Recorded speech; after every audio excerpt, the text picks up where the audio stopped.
How does persistent storage work on a live bootable USB? Imagine carrying your entire computer set up in your pocket, ready to run on any machine. That's what a live bootable USB with persistent storage can do for you. When you create a live USB, it usually runs an operating system directly from the USB drive without installing anything on the host computer. But by default, all the changes you make during a session vanish once you shut down. Persistent storage changes that. It allows you to save files, install programs, and tweak settings, and have everything stay intact even after rebooting. The secret lies in how the data is stored on the USB. Instead of just running a read-only image, a dedicated writable space is added. This space is often a separate partition or a file container within the USB. When you set up persistence, you create this writable area and tell the system where to find it during startup. The operating system then overlays this writable space on top of the original read-only image using a technology called a union file system.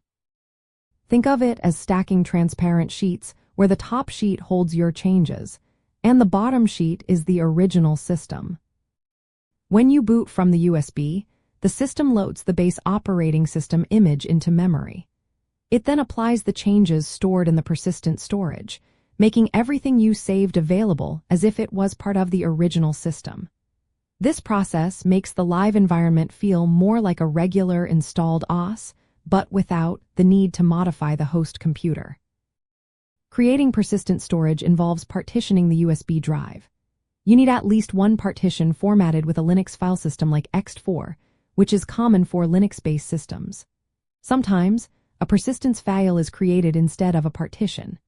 This file acts like a virtual drive within the USB. You also add a configuration file, often called persistence.conf, that tells the bootloader which directories or files to save and load during startup. Different Linux distributions handle persistence in their own ways. For example, Kali Linux, a popular penetration testing tool, offers options during boot to enable persistence. You need to create a dedicated partition, format it properly, and set up the configuration file. Ubuntu also supports persistence by creating a persistence file or partition, allowing you to save installed applications, personal files, and system settings. Using a persistent live USB is great for many tasks. It's perfect for troubleshooting, testing new software, or carrying your personalized environment around. You can use it on different computers without installing anything, making it very flexible. Keep in mind, though, that writing data to a USB can be slower than an internal drive, and USB hardware has limited write cycles.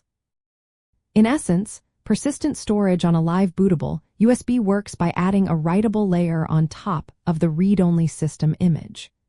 This layer stores all your changes and is loaded each time you boot, giving you a portable, customizable operating system that remembers everything you do.